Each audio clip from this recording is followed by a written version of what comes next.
Vocês sabiam que tem filme que só fez sucesso no Brasil? Bora comentar um pouquinho? Solta a vinheta!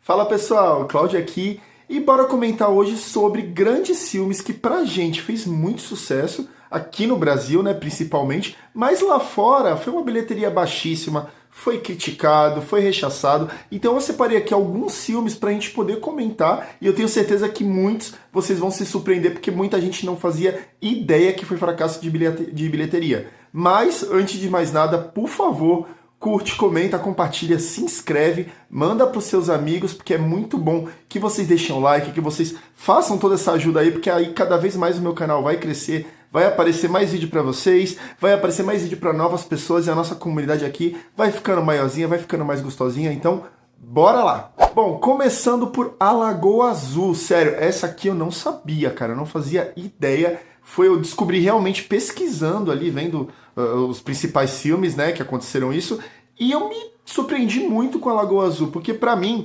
sou brasileiro, assim como vocês, crescemos aqui no Brasil, e o que mais passou na Rede Globo, qual foi o filme que mais passou, principalmente pra galera que tem 30 a mais, o filme que mais passou na sessão da tarde, gente, A Lagoa Azul. Cara, não lembro, sei lá, de uma vez que eu tava de férias em casa lá, passar a sessão da tarde, que, sei lá, alguma vez no ano não passava Lagoa Azul. Eu acho que passava, não sei, umas 5 vezes por ano a Lagoa Azul.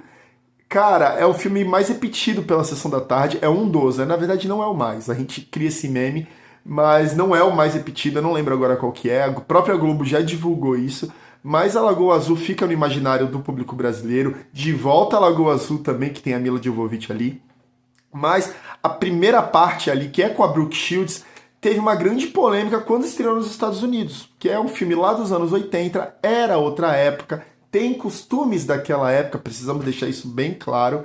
E a Brooke Shields, quando ela estrelou esse filme, ela tinha apenas 14 anos. E se você já assistiu a Lagoa Azul, você lembra bem que ela aparece ali com os seios de fora. E hoje a gente sabe que é algo extremamente criminoso, é algo extremamente proibido, não pode. Por mais que seja profissional, não cabe uma garota de 14 anos, por mais que seja modelo, seja lá o que for, hoje em dia é algo totalmente inaceitável. A gente não consegue imaginar isso nos dias atuais, graças a Deus, né? Porque você vê uma criança, 14 anos, gente, e ela fazendo ali cenas de nudez, fazendo cenas de sexo. Então, assim, foi algo na época, olha que era nos 80 e podia muita coisa, tá? E ainda assim foi muito criticado, foi muito rechaçado, não fez muito público, além também deles criticarem muito o final do filme, que eles falam que é tudo ali uma bagunça, até chegar naquele final catastrófico lá, onde os protagonistas morrem, e isso não é spoiler, né? Pelo amor de Deus, gente. O filme tem 40 e poucos anos, então, né? Mas fato é que os críticos não gostaram na época, além de ter toda essa polêmica com a Brooke Shields, mas quando veio pro Brasil, ainda mais divulgado ali, né, pela sessão da tarde 500 vezes, acabou criando seu público fiel, então por mais que a gente vire meme e dê muita risada e critique bastante, ainda assim no Brasil fez um sucesso muito grande, tem seu público fiel, muitas pessoas gostam da continuação, agora tem um remake que é podre. Fizeram ali por volta de 2014, alguma coisa assim, fizeram o remake da Lagoa Azul, mas gente, é horrível. Quiseram apresentar para uma nova geração, dar uma modernizada, eles caem do iate, olha, é horroroso, é ruim. Assim, dá para você assistir? Dá, mas eu não recomendo. Mas e aí, quantas vezes vocês assistiram a Lagoa Azul? Esse aqui eu acho uma judiação, que é Scooby-Doo 2, Monstros à Solta. Se você foi criança comeu nos anos 80, anos 90 ali, você sabe do que eu tô falando, do fenômeno que era Scooby-Doo, passava ali no programa da Xuxa, no programa da Angélica, e acho que foi muito divulgado também por causa disso, né? As crianças já queriam assistir alguma apresentadora que estava ali fazendo sucesso na época, e os desenhos daquilo ali dá essa nostalgia.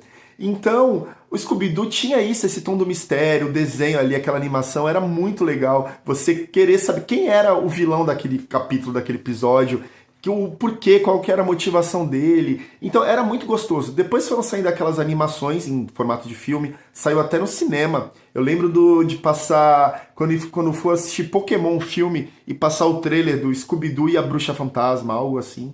E tinha jogos, então Scooby-Doo era sucesso sim. Quando foi anunciado o primeiro filme do Scooby-Doo, cara, eu lembro que eu fiquei louco. Eu lembro que eu fiquei maluco, infelizmente eu não consegui assistir no cinema na época, não tinha dinheiro. Mas assim, foi uma época muito feliz ali nos anos 2000, 2002, aquela época, porque muitos desenhos estavam virando filme, né, em Hollywood. Então tinha ali X-Men, Homem-Aranha, Scooby-Doo.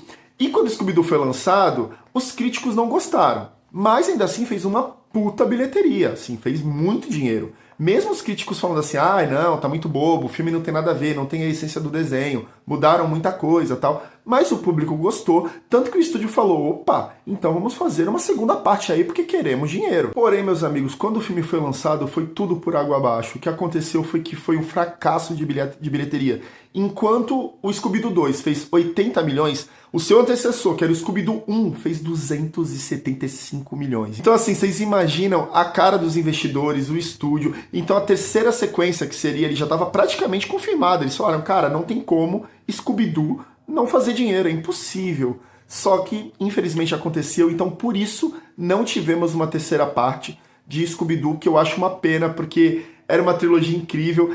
Depois fizeram um filme aleatório do Scooby-Doo ali, mas não era de Hollywood, era um filme especial pra TV. Eu até gostei, são atores desconhecidos. Confesso que, apesar de ser meio bobinho, e você vê que ali o orçamento é baixo, o Scooby-Doo é podrinho a forma que ele é feita, mas ainda assim é um filme divertido. Agora, no próximo ano, em 2027, a Netflix anunciou um live action do Scooby-Doo, então vai vir uma série aí com novos atores. Inclusive o Scooby-Doo, pela primeira vez, é um cachorro de verdade, que não tem nada a ver com o Scooby-Doo, por sinal. Eu acho que aquilo ali não é um dog alemão, porque pra quem não sabe, o Scooby-Doo é um dog alemão. Eu vou pesquisar, mas eu acho que aquele ali não é um filhote de dog alemão. Então as pessoas estão falando, gente, esse não é o Scooby-Doo. Mas vamos ver, né? Só vai estrear ano que vem. Vocês vão assistir? Dungeons and Dragons. Pra quem não sabe, Caverna do Dragão, aquele desenho lá dos anos 80 que fez um puta sucesso aqui no Brasil. De novo, pra galera que assistia ali o programa da Xuxa e enfim, cresceu assistindo isso, Caverna do Dragão é lendário aqui pra gente, todo mundo amava assistir ali aqueles personagens, e esse desenho é baseado nesse jogo de RPG que é o Dungeons and Dragons. Então, quando anunciaram um novo filme, falaram assim, cara, vai ser muito legal, vai ser um universo ali, onde tá a Caverna do Dragão, inclusive aparecem eles ali, né, um cameo alizinho deles passando ali de fundo a galera da Caverna do Dragão, então significa que é o mesmo mundo dos personagens do filme. E, particularmente, eu gostei, achei que foi um filme bem divertido, é um filme dinâmico, um filme muito legal que merecia, sim, uma segunda parte. Porém, quando estreou lá nos Estados Unidos, eles colocaram numa época extremamente ruim. Porque, como eu falei, o filme é muito bom. Só que eles colocaram pra disputar com Super Mario e John Wick 4. Então, assim, cara, realmente, né, eles estavam, cara, garantido que não, vou ganhar, que não tem como esse filme dar prejuízo. E infelizmente deu. O filme arrecadou ali por volta de 200 milhões de dólares, sendo que para se pagar ele precisava mais ou menos 400 milhões, que era o dobro. Então assim, o filme acabou gerando esse prejuízo, porém quando ele veio pro Brasil, aqui fez sucesso. Só na estreia, assim, na primeira semana, mais de 1 milhão de pessoas foram assistir nos cinemas. Então assim, acho que muito, como eu falo aqui, vocês vão ouvir muito essa palavra hoje, que é a nostalgia, a galera que queria ver, queria falar, putz, será que tem alguma coisa da Caverna do Dragão? Ou gosta desse mundo do RPG? Aqui no Brasil, o RPG tem um público fiel até hoje. Pro público brasileiro, esse filme de fato fez sucesso. Porém, como deu um puta prejuízo lá fora, é quase certeza que a gente não vai ver uma continuação, infelizmente, porque merecia muito, porque é um filme muito bom, é um filme divertido, os personagens têm carisma, e você torce por eles, você fica envolvente ali na história, os gráficos são bons, é uma aventura gostosinha pra ver, lembra até um pouco anos 80 mesmo, ficar, sei lá, chegar em casa e assistir Sessão da Tarde, lembra um pouco disso, sabe? Que eu acho que alguns dos filmes atuais perderam um pouco essa essência, e Dungeons and Dragons eu acho que tem isso. Mas, infelizmente, uma continuação com certeza não vai ver a luz do dia. Só se fosse, sei lá, um milagre. Esse aqui eu acho que não é segredo pra ninguém, que é As Branquelas, né? As Branquelas lá fora foi um flop, mas um flop. Ninguém gostou, assim, é um dos filmes mais criticados dos irmãos Wayans. Foi detonado pela crítica e recebeu 5 indicações ao Framboesa de Ouro. Framboesa de Ouro é tipo o Oscar, só que pra filmes podres, filmes que eles consideram muito ruins. E a gente sabe que As Branquelas não é ruim. Isso é um crime falar isso. Porque a gente aqui no Brasil, a gente ama As Branquelas. Inclusive, um dos irmãos Wayans foi agora numa entrevista faz pouco tempo e falou sobre quantas pessoas brasileiras amam As Branquelas. We went to like Brazil, they love white chicks and they call it branquelas. They don't speak a lick of English. But as soon as they see us in clubs, it's, and I can walk into the sky if you think time will pass me by. And you know I walk 1,000 miles if I can just see you tonight. Come on, bud. I mean, you're international. Yeah. You are international. I'm doing it, man. You are doing it. Was that the way... I never thought I'd leave my block, so I guess it's good. Yeah. Pra quem não sabe, os irmãos Wayans trabalham há muito tempo já em Hollywood, eles são 4 irmãos, então a gente conhece um deles, por exemplo, que é o Michael Kyle ali da série Eu, a Patroa e as Crianças, com certeza vocês também cresceram assistindo, ou já ouviram falar pelo menos, e tem os outros 2 irmãos ali que todo mundo conhece com os filmes Todo Mundo em Pânico, O Pequenino e por aí vai. Só que como a gente bem sabe, os Estados Unidos é um país extremamente racista. Então existem muitas produções lá, por exemplo, que são feitas especificamente para o, bem entre aspas, tá? Público negro. Então é aquilo que eu falo, né, gente? É um público que já é meio que racista, a galera já meio que torce o nariz ali com eles, embora agora Todo Mundo em Pânico estreou e tá fazendo sucesso, né? Embora não seja totalmente voltado pro público negro. Mas lá, As Branquelas de fato não funcionou, eles não gostaram, enquanto aqui a gente ama até hoje, e eu acho que é um dos filmes que eu mais assisti na minha vida junto com o Titanic. Sério, eu assisti esse filme acho que mais de 30 vezes, sem exagero. As Branquelas pra mim é um dos melhores filmes de comédia, assim, mas isso também se deve muito à dublagem. Porque se vocês forem assistir esse filme em inglês, não tem tanta graça igual no português. Cara, eles adaptaram muito bem com piadas pro público brasileiro e a própria voz que eles fazem ali, então a gente se deve muito isso ao estúdio de dublagem, à direção de dublagem e aos próprios dubladores que fizeram um trabalho excelente e todo mundo lembra com carinho até hoje.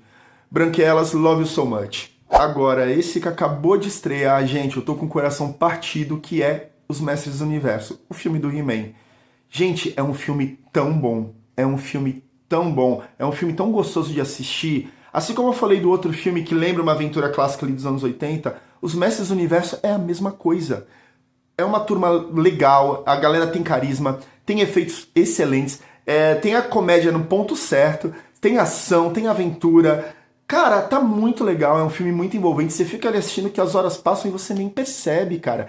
E outra coisa, é muito fiel ao desenho, é muito fiel à obra original. Logicamente tem algumas adaptações ou outra, quando vai levar pras telonas, até porque é normal isso acontecer, claro. Mas assim, é digno de uma grande aventura da Marvel nos seus tempos áureos. Sabe quando a Marvel tava lá em cima fazendo filmes grandiosos e todo mundo amava e tal? Cara, vão assistir Os Mestres do Universo, por favor. E isso a gente tem que falar que o Brasil tá fazendo muito bem feito. Na primeira semana aqui, mais de 1 milhão de pessoas já foram assistir no cinema e conseguiu já uma bilheteria de 22 milhões de reais. Então assim, o Brasil tá fazendo a parte dele, mas lá fora, gente, o pessoal não levou a sério mesmo. Então assim, eu até anotei aqui, ó. A estreia deles nos Estados Unidos, ele fez apenas 29 milhões. E isso é muito baixo. Pra vocês terem uma noção, eles perderam pra Todo Mundo em Pânico 6. Vocês têm noção disso? Mestres do Universo, o filme do He-Man, perder pra Todo Mundo em Pânico 6? Cara, é bizarro. Isso é bizarro. O orçamento gigantesco. O orçamento do He-Man é 200 milhões de dólares.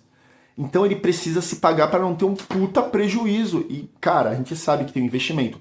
Produção para fazer um filme, né? Tem toda a produção, tem o elenco, tem os custos de marketing, tem locação. Tem muito dinheiro envolvido ali para um estúdio querer, de repente, fazer uma continuação. Porque se o filme me dá prejuízo, eu vou querer gastar de uma continuação? Eu não vou.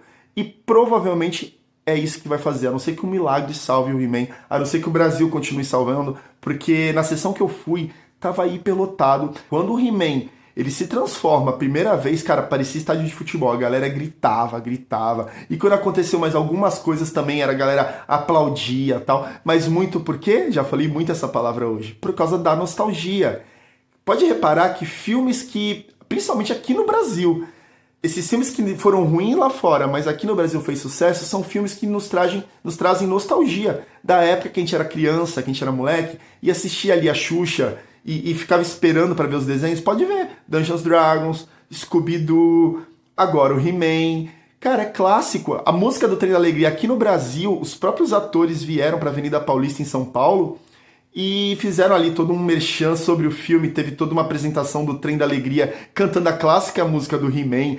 O ator encantado com todo mundo cantando e falando He-Man. Ele falou eu tenho a força em português.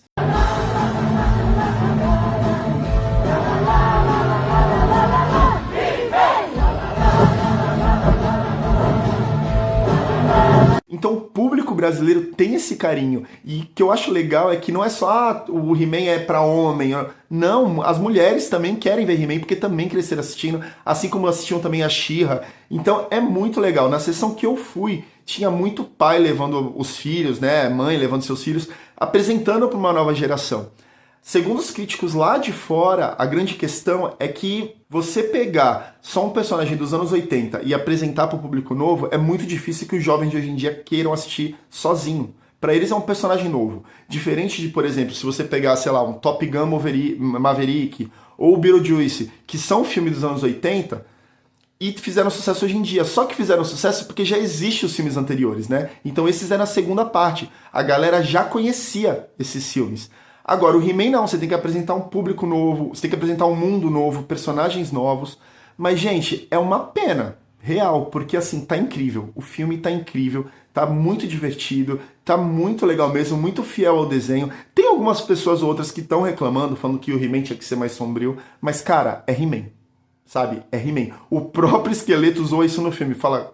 Um bronzeado, moreno, tal, um cor de dourado, usando tanguinha. Porque é o He-Man, cara. Então o diretor, ele soube brincar com tudo isso de uma forma muito legal que não te tira do filme, sabe? Então é uma pena que provavelmente, se continuar do jeito que tá, a gente não vai ver uma continuação do He-Man e não vai ter She-Ra. Eu acho uma tristeza, porque eu esperava sim ter uma continuação. Pra quem viu os pós-créditos, sabe do que eu tô falando. O filme tem potencial para ser uma grande franquia e eu espero que o público reaja. Ainda tem tempo, vai, vamos ser esperançoso. Vamos ser um pouco mais esperançoso. Ainda tá na primeira semana, indo pra segunda. Quem sabe o público reage, né? E no mundo todo começa a ganhar mais dinheiro aí e a gente consegue pelo menos uma continuação, assim como foi Mortal Kombat. Mortal Kombat conseguiu, a primeira também foi ruim, mas no segundo reagiu, né? Então, quem sabe? O importante é que, pelo menos aqui no Brasil, a gente tá aqui, ó, fazendo a nossa parte, e é isso.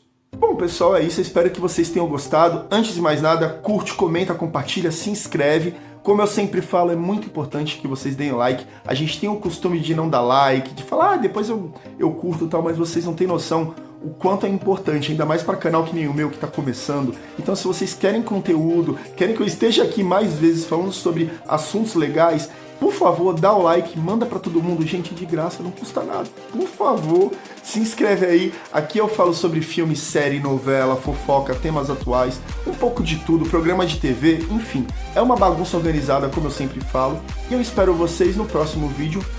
Um beijo, fica com Deus e até mais, gente. Tchau!